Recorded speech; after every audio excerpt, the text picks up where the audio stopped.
Hi all, good morning. This is Saif here, and today we'll be seeing the first scenario in Informatica, that is convert single row from source to three rows in target, or convert columns to rows. So this is the data in my source table and I want my output like this. So if you go to the SQL developer, I have my source data which is like this, and in target table I want the data. So let's go to Informatica and start implementing this. Let's go to the source analyzer, source, import from database, assign the credentials,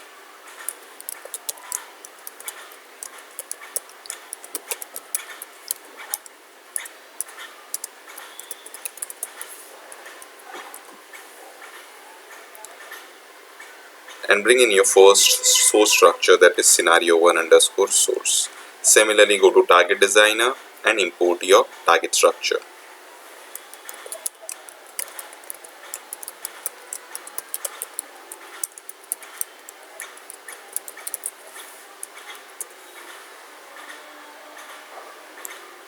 So this is my first target table. So source and target table has been imported. Let's go to mapping designer and start creating the mapping.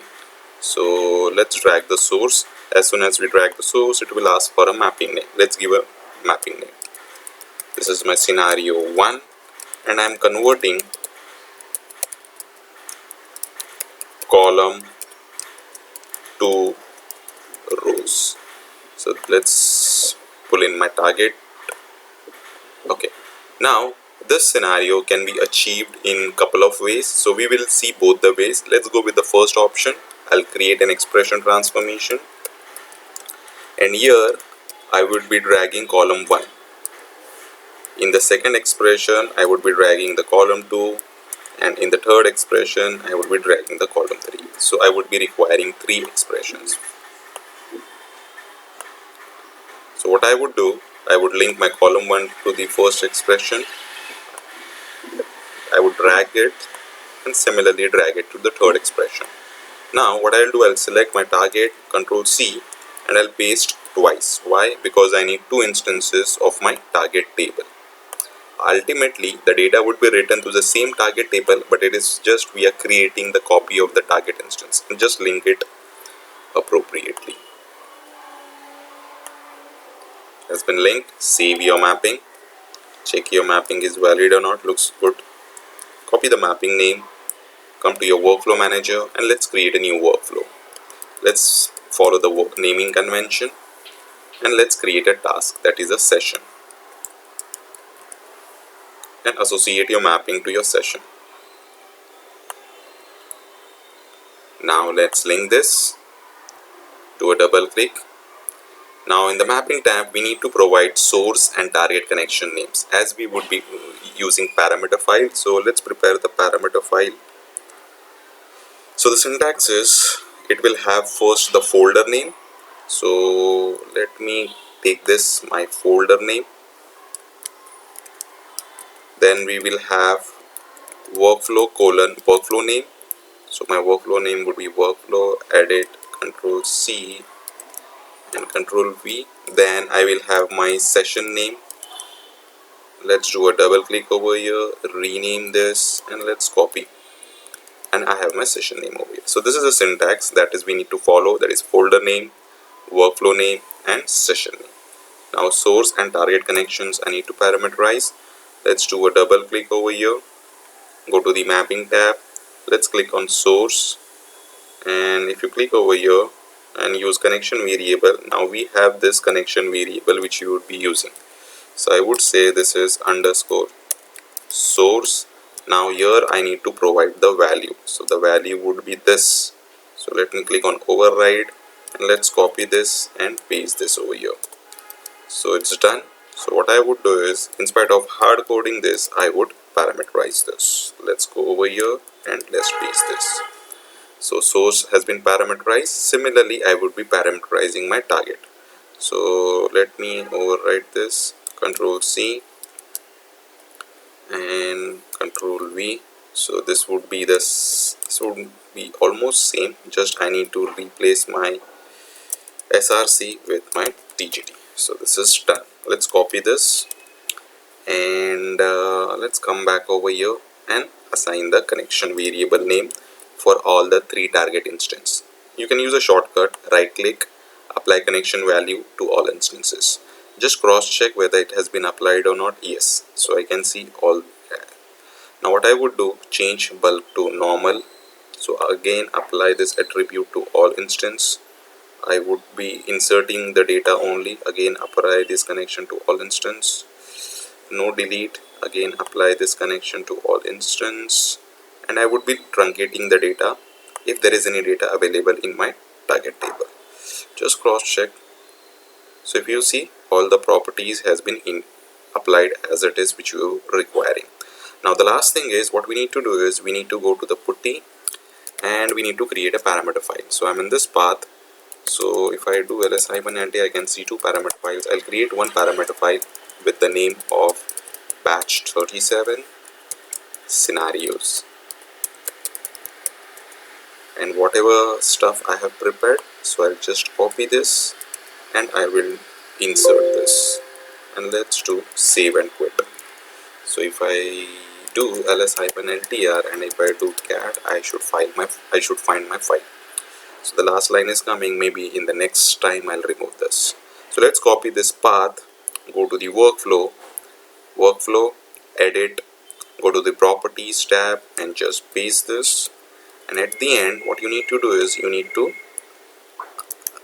send this parameter file. So batch 37 scenarios, I should have given .param extension, but that's okay. Maybe in the next time I'll try to correct that.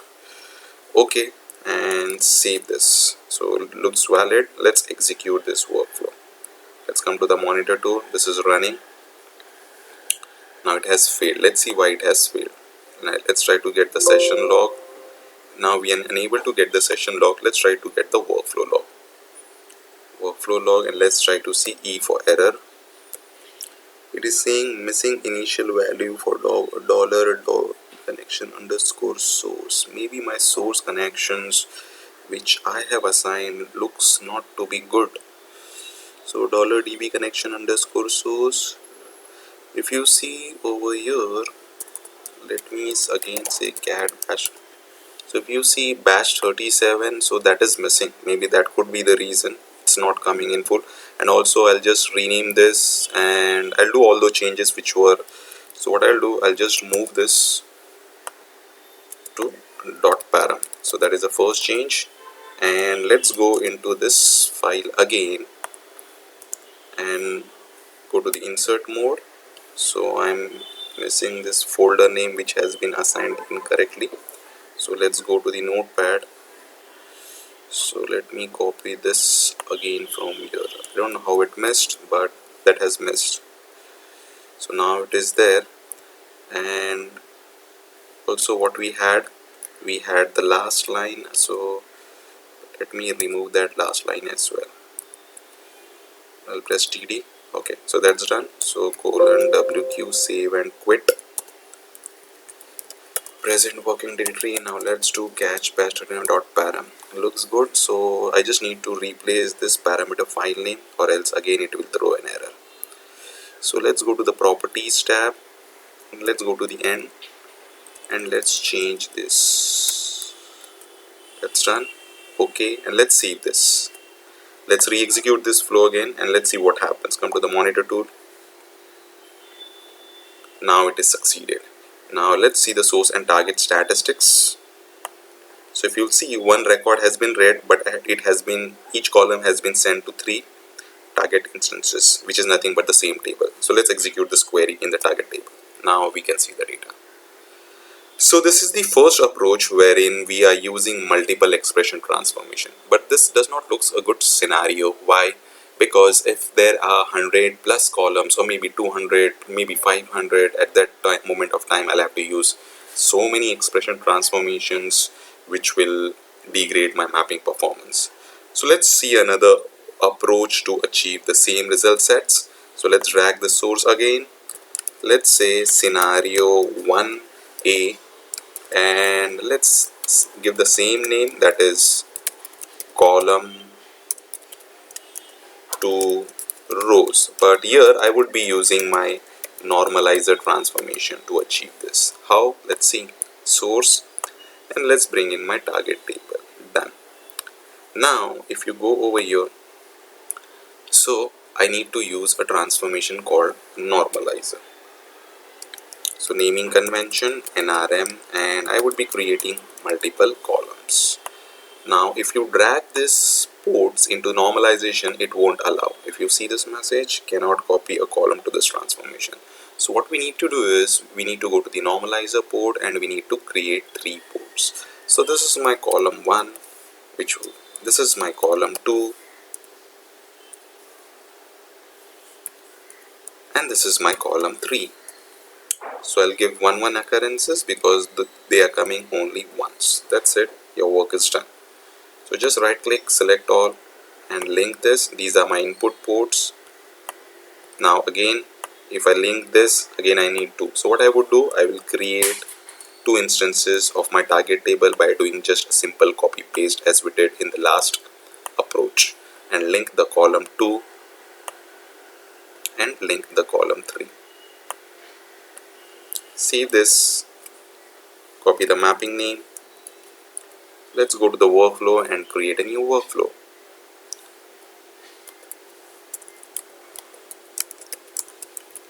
And let's create a task, that is a session. So associate your correct mapping and let's link this. After linking this, we need to assign the source and target connections. Remember last time how did we parameterize? We'll do the same thing over here. So what I'll do is I'll just copy this and I would paste this. I just need to replace my workflow name and session name. So workflow, edit, Control C. Let's come over here.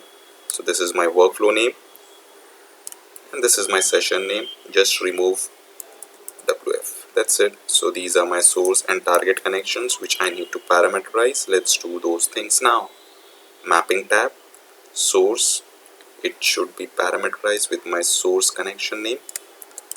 Done. Similarly target, in spite of source it would be TGT. So let's change this, and what you need to do is you need to apply this to all instances. Just do a cross check. Looks good. Now change bulk to normal. Again apply this attribute to all instances. We are inserting the data, so no update. Apply this attribute to all instances. We are not deleting the data. Again apply this attribute to all instances. And yes, if there is any data available, please truncate before loading the new data. Again apply this. Just cross check. Looks good. And the last thing what we need to do is we just need to copy this, go to your parameter file, and just need to say insert the new thing. That's it. Save and quit. So this is the path which we will be providing at workflow level. So let's say okay, go to the workflow, edit, properties tab, and we just need to give the parameter file. Done. Let's say okay and let's say execute. Start the work. Come to your monitor tool.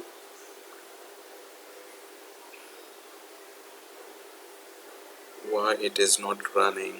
Let's come to the workflow. Okay, so there is an error. Let's see what is this error, what it is saying, and let's try to eradicate this error. Let's come to the notepad and let's understand. So cannot start workflow role not so parameter file not found. Why is this path? Okay, got the error. So what is the issue is this is the path I should have placed a forward slash over here. That's what I have missed. So let me copy this, Control C, and let me delete this. This is not needed for me as of now. And let's go back to the workflow manager, workflow, edit, and go to the properties tab. Remove the entire thing and replace with the new thing. Save this. Now it should run. Let's see. Come to the monitor tool. Yeah, it's running. Beautiful. So running, successfully completed. Again, 1 row red, and let's go to the target table to evaluate the data.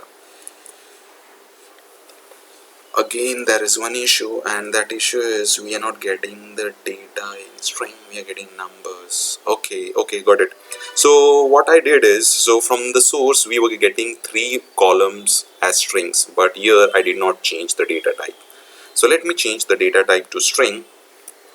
So let's change this again, and let's change this again. So whenever you make the changes in the mapping, save it, refresh your mapping so that the new changes are absorbed, and now let's re-execute. Hopefully that should eradicate the error. It's running, successfully completed. Let's validate the data. Let's go over here and execute this query again. So now we are getting the data. So this is what was the scenario, that is converting single row from source to 3 rows in target, or converting column to rows. So this is my first scenario for Informatica. I'll follow with my next scenario in the next video. Thank you for watching this. Take care. Bye.